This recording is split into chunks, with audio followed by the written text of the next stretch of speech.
Friends, you must be wondering why I am holding this. So I want to talk about game of darts before I start today's topic. I used to boast that my aim is very good. So my family decided to test it.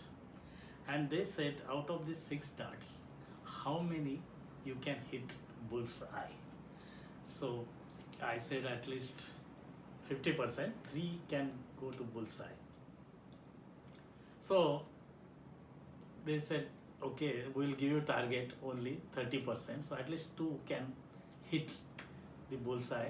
Then you are an expert. Your aim is good. So I did that. I actually played the game, and this is the result. One could not reach the circle, and two were close to circle, but nothing, not a single one has hit the bullseye. Obviously, I was not happy. I was a little frustrated that my claim was not able to stand, that I am not a good, I don't have good aim. So I was frustrated. Why I was frustrated?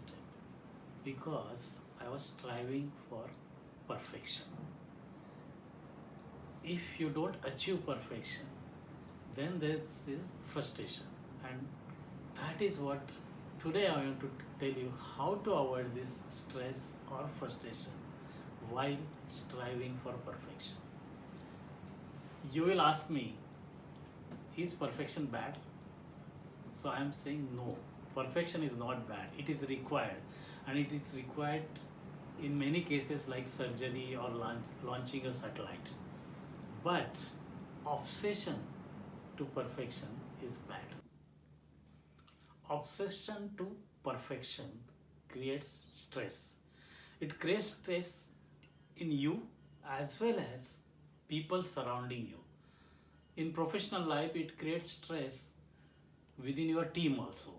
And that stress many a time comes to family also. So how to avoid this stress? I want to give you an example. In one company, there was discussion on targets. So being a finance man, national sales director asked me how many units, Srikanth, I should sell to achieve monthly target.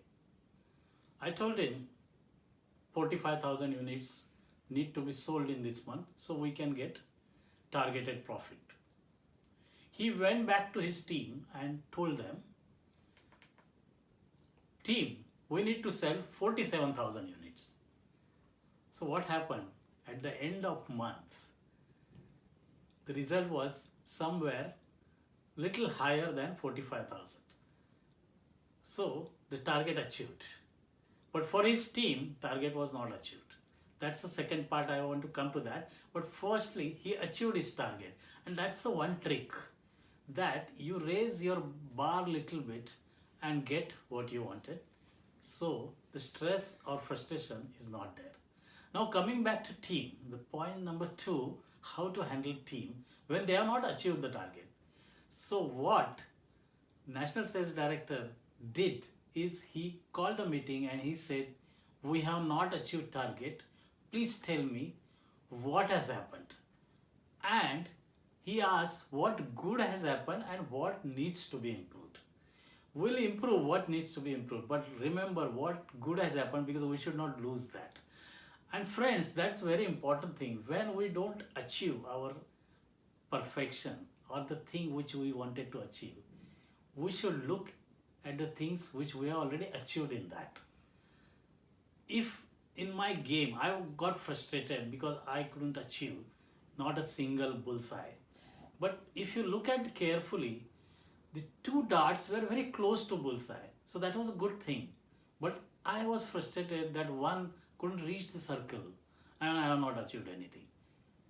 The classic example normally I give is when you are eating some food in a plate and some portion is falling down, the normal human reaction is to catch that, and in the process you may actually entire food may go to waste because plate may fall down, or You ignore what is there in the plate and you focus on what is falling down or what is fallen down.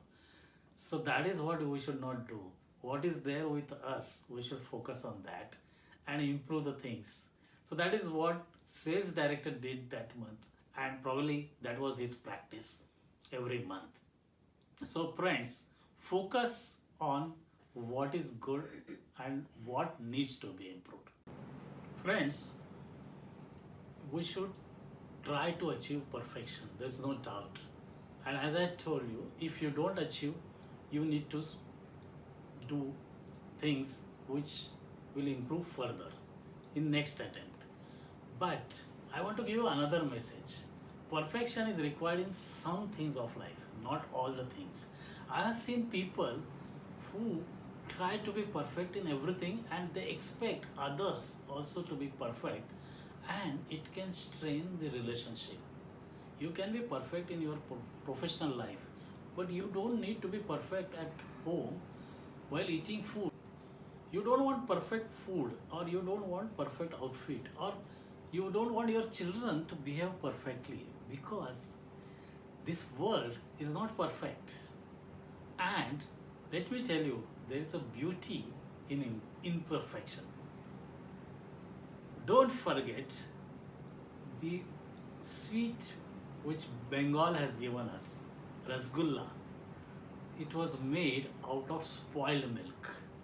So, imperfect things can give us beautiful things. Don't ignore that. Many designers create beautiful things out of imperfection. So, friends, don't forget, imperfect things are also beautiful. Perfection is required in certain fields for certain areas, but not always. That's all. Thank you, friends.